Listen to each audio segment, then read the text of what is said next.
Hi നമസ്കാരം. Market പ്രൊഫഷൻ്റെ മറ്റൊരു pre market റിപ്പോർട്ടിലേക്ക് എല്ലാവർക്കും സ്വാഗതം. അപ്പോൾ ഇന്ന് പറയാനുള്ളത് പ്രത്യേകിച്ച് വലിയ കാര്യമായിട്ടുള്ള ഡേറ്റാസ് ഒരുപാട് ദിവസങ്ങളായിട്ട് അങ്ങനെ തന്നെയാണ്.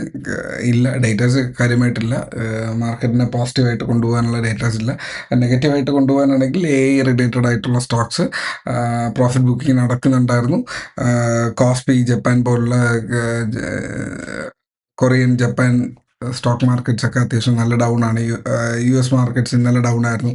ഗോൾഡ്, കമ്മോഡിറ്റി പ്രൈസസ് ഭയങ്കരമായിട്ട് ഹൈ ആവുന്നു. Commodity prices is inversely proportion എന്താണ് connected inversely connected to Nifty എന്ന് വേണമെങ്കിൽ പറയാം. ബിക്കോസ് നിഫ്റ്റിയുടെ വാല്യൂഷൻ കൂടുമ്പോഴാണ് ഗോൾഡൊക്കെ ഒന്ന് സ്റ്റേബിൾ ആവുക എന്ന് പറയുന്നത്. ഗോൾഡിൻ്റെ വില ആ സമയത്ത് കുറയും. ഇപ്പോൾ തിരിച്ചാണ് ഗോൾഡും സിൽവറും എല്ലാം ഇന്നലെ നല്ല ഉയർച്ചയിലേക്ക് പോകുന്നത് കണ്ടു. അപ്പോൾ നിഫ്റ്റി ഡെഫിനറ്റ്ലി നമ്മുടെ ഗ്രൂപ്പിനുള്ളിൽ കഴിഞ്ഞ കുറച്ച് പ്രീ മാർക്കറ്റ് റിപ്പോർട്ട്സ് ആയിട്ട് നമ്മൾ കുറേ അനാലിസിസ് അവിടെ ഷെയർ ചെയ്യുന്നുണ്ട്. ആ അനാലിസിസ് ഒക്കെ പെർഫെക്റ്റ്ലി വർക്ക് ചെയ്യുന്നുണ്ട് എന്നുള്ളത് എനിക്ക് വളരെ സന്തോഷം തരുന്ന സംഭവമാണ്. പക്ഷേ ഇത് ഒരു എന്താ പറയുക, ഇതൊരു പ്രോബബിലിറ്റി ഗെയിമോ ഇല്ലെങ്കിൽ അതിനെ നമ്മളൊന്ന് ഗസ് ചെയ്ത് നോക്കുന്നതോ അല്ല. അതൊരു കാൽക്കുലേറ്റഡ് അനാലിസിസ് ആണ്. ഈ കാൽക്കുലേറ്റഡ് അനാലിസിസ് വർക്കൗട്ട് ചെയ്യും. മാർക്കറ്റിൽ കൃത്യമായിട്ടാണ് അതിൻ്റെ അനാലിസിസ് ഡേറ്റ ഇരിക്കുന്നതെങ്കിൽ അതങ്ങനെ തന്നെ ആയിരിക്കും വർക്ക് ചെയ്യുക. അതുകൊണ്ടാണ് നമുക്ക് അതിൻ്റെ വിന്നിങ് പ്രോബബിലിറ്റി കിട്ടുന്നത്. അല്ലാണ്ട് അത് വെറുതെ ഒരു ഗസ്സിങ് അല്ല എന്നുള്ളത് ആദ്യം മനസ്സിലാക്കുക. സോ മാർക്കറ്റിൽ ഗസ് ചെയ്യുന്ന ട്രേഡേഴ്സ് ലൂസ് ചെയ്യുകയും അനാലിസിസ് കൃത്യമായിട്ട് ചെയ്യുന്ന ട്രേഡേഴ്സ് പ്രോഫിറ്റിൽ നിൽക്കാനുള്ള സാധ്യത ഇതുകൊണ്ടാണ് എന്നുള്ളതാണ് അവിടെ പറഞ്ഞത്. അപ്പോൾ അനാലിസിസ് വളരെ പെർഫെക്റ്റ് ആയിട്ട് നടക്കുന്നുണ്ട്. ഒരുപാട് പേരുടെ കമൻറ്റ്സ് വരുന്നുണ്ട്. ഗ്രൂപ്പിനുള്ളിൽ അത്രത്തോളം നല്ല റെസ്പോൺസ് വരുന്നുണ്ട് എന്നുള്ളത് വളരെ സന്തോഷം ഫോർ പ്രീ മാർക്കറ്റ് റിപ്പോർട്ട്. ബാക്കി സ്വിംഗ് സ്റ്റോക്സിൽ നിന്നും കാര്യമായിട്ട് ഞാനിപ്പോൾ ഫോക്കസ് ചെയ്യുന്നില്ല. അതുകൊണ്ട് തന്നെ ഞാൻ ഗ്രൂപ്പിനകത്ത് കാര്യമായിട്ട് ആക്റ്റീവ് അല്ലേയും താനും. ഗ്രൂപ്പിൽ ആക്റ്റീവായി ഇരിക്കുന്നവർ നന്നായിട്ട് പെർഫോം ചെയ്യുന്നുണ്ട് എന്നുള്ളത് കാണുന്നതിൽ സന്തോഷമുണ്ട്. നമുക്ക് ഈ ഒരു ഓണം ഹോളിഡേയ്സ് കഴിഞ്ഞിട്ട് നമുക്ക് കുറച്ചുകൂടെ ആക്റ്റീവ് ആവാം. മാർക്കറ്റ് ഒന്ന് ബെറ്റർ ആയിക്കോട്ടെ. മാർക്കറ്റ് ഒരു സ്ലൈഡിങ് മാർക്കറ്റാണ്. ഞാൻ കുറച്ച് ദിവസമായിട്ട് നിങ്ങൾക്ക് പറഞ്ഞു തരുന്ന പോലെ നമുക്ക് അതിൻ്റെ അനാലിസിസിലേക്ക് കിടക്കാം. ഓക്കെ, ഒരു സെക്കൻഡ്. ഓക്കെ, ഇതാണ് ഞാൻ മാർക്കറ്റിനെ കുറിച്ച് ഷെയർ ചെയ്യുന്ന ചാർട്ട് എന്ന് പറയുന്നത്. ഒരു വലിയൊരു ടോപ്പിലേക്ക് പോയി ഇതൊരു ബുള്ളിഷ് ട്രെൻഡായിട്ട് നിന്നിട്ട് വീണ്ടും മാർക്കറ്റ് ബ്രേക്ക് ചെയ്ത് തിരിച്ച് വീണ്ടും മാർക്കറ്റ് ഒരു സൈഡ് വേസ് ഏരിയയിലേക്ക് പോയി. 24,240 റേഞ്ചിലൊക്കെ മാർക്കറ്റിന് ഒരു സൈഡ് വേസ് പിടിക്കാനുള്ള ഒരു ഏരിയാസ് ഉണ്ട്. ഈ ഒരു ഏരിയ എന്ന് പറയുന്നത് 300-350 റേഞ്ചിനുള്ളിൽ മാർക്കറ്റിൽ അറ്റ്ലീസ്റ്റ് അവിടെ നിൽക്കേണ്ടതായിരുന്നു. അതിൽ നിന്ന് ബ്രേക്ക് ചെയ്ത് വീണ്ടും മാർക്കറ്റിൻ്റെ ഏറ്റവും നല്ല സപ്പോർട്ടായിട്ടുള്ള 24,000 റേഞ്ചിലേക്ക് മാർക്കറ്റ് വന്നിട്ടുണ്ട്. ഇതാണ് മാർക്കറ്റിന് ഇനി ഇവിടെ മാർക്കറ്റ് ട്രേഡ് ചെയ്യേണ്ടതുണ്ട്.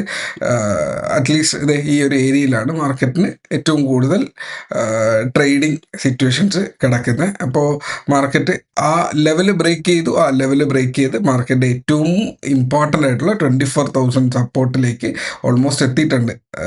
തൊട്ടില്ലല്ലോ എന്ന് ചോദിക്കുമായിരിക്കാം. അങ്ങനെയല്ല, കറക്റ്റ് ആ നമ്പർ തന്നെ ടച്ച് ചെയ്യണമെന്ന് നിർബന്ധമില്ല. 24,024 വരെ മാർക്കറ്റ് താഴെ വീഴുന്നിട്ടുണ്ട്. സോ നമ്മൾ ഉദ്ദേശിച്ച ടാർഗറ്റ്സ് എത്തിയിട്ടുണ്ട്. നമ്മൾ മാർക്കറ്റിൽ ഓപ്പൺ ചെയ്ത ദിവസം ഞാൻ പറഞ്ഞ ഓർമ്മയുണ്ടെന്ന് വിശ്വസിക്കുന്നു. 24,180 റേഞ്ചിൽ ടച്ച് ചെയ്തിട്ട് മാർക്കറ്റിന് വീഴാനുള്ള സാധ്യതയുണ്ട്. മാർക്കറ്റ് എവിടെയാണോ ഓപ്പൺ ചെയ്തത് എനിക്കറിയില്ല. മാർക്കറ്റ് അവിടെ നിന്നിട്ട് 24,240 മാക്സിമം ഇല്ലെങ്കിൽ 350 ഒക്കെ വന്നേക്കാം. ഈ ഒരു ഏരിയ റെസിസ്റ്റൻസ് ആയിട്ട് വർക്ക് ചെയ്യുമെന്ന് പറഞ്ഞിരുന്നു.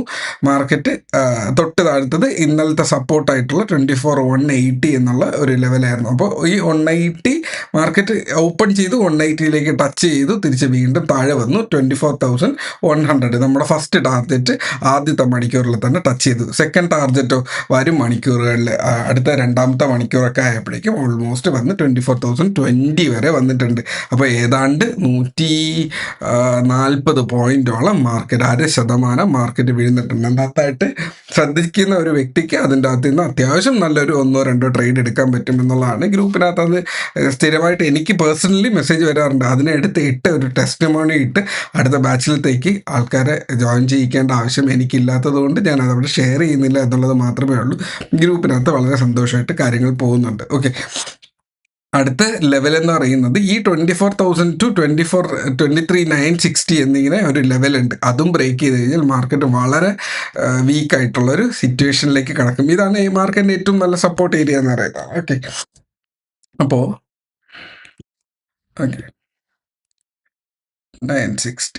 ഓക്കെ, ഇങ്ങനെ ഒരു ബോക്സ് നിങ്ങൾ വരച്ചിടുക.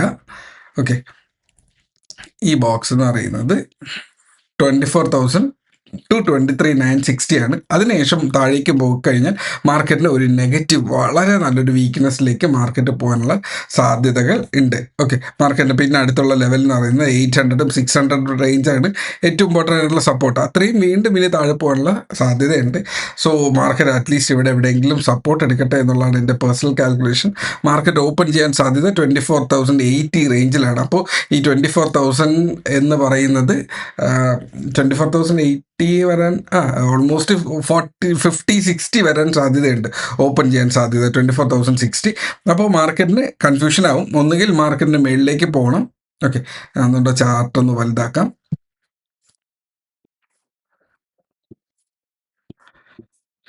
ഓക്കെ, അപ്പോൾ മാർക്കറ്റ് ഓപ്പൺ ചെയ്യാൻ സാധ്യത ഫ്ലാറ്റായിട്ട് ഈ ഒരു 24,050 ഓപ്പൺ ചെയ്യാൻ സാധ്യതയുണ്ട്. ആ ഓപ്പൺ ചെയ്ത് കഴിഞ്ഞാൽ മാർക്കറ്റിന് വളരെ കൺഫ്യൂസിങ് ആയിട്ട് നിൽക്കുന്ന ഒരു അവസരം വന്നേക്കാം. ആ ഏരിയയിൽ നിന്ന് ഇവിടെ നിന്നിട്ട് ഒന്നുകിൽ മാർക്കറ്റിന് ഈ ഒരു റെസിസ്റ്റൻസ് 24,100 റെസിസ്റ്റൻസ് എടുത്തിട്ട് മാർക്കറ്റ് ചിലപ്പോൾ ഇങ്ങനെ പോയേക്കാം. ഓക്കെ, ഒരു 24,180 വരെയൊക്കെ ഇതിന് വന്ന് ഈ ഒരു ഏരിയയിൽ അങ്ങ് നിന്നേക്കാം.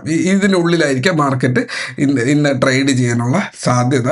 ഇല്ല, മാർക്കറ്റ് താഴേക്ക് വരുവാണെങ്കിൽ 24,000-24,000-നുള്ളൊരു സ്വിംഗ് റേഞ്ച് എടുക്കാൻ പറ്റുന്നില്ല എന്നുണ്ടെങ്കിൽ ഇത് താഴേക്ക് വീഴുന്ന് ബ്രേക്ക് ചെയ്ത് ഈ ഒരു ലെവലിലേക്ക് ഞാൻ വരയ്ക്കുന്നു എന്ന് പറഞ്ഞ് ഇത് തന്നെ പെർഫെക്റ്റ്ലി വർക്ക് ചെയ്യണം എന്നില്ല.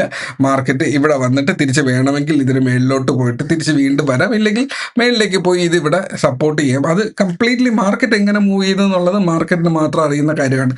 അത് ഫ്യൂച്ചറാണ്, എനിക്കത് പ്രഡിക്റ്റ് ചെയ്യാൻ പറ്റത്തില്ല. പക്ഷേ മാർക്കറ്റിൽ ഈ രണ്ട് ഏരിയാസും ഒരു അവസരങ്ങളാണ്. ഇതിന് മേളിലേക്ക് വന്നു കഴിഞ്ഞാൽ മാർക്കറ്റ് 180 പോകാൻ നല്ല സാധ്യതയുണ്ട്.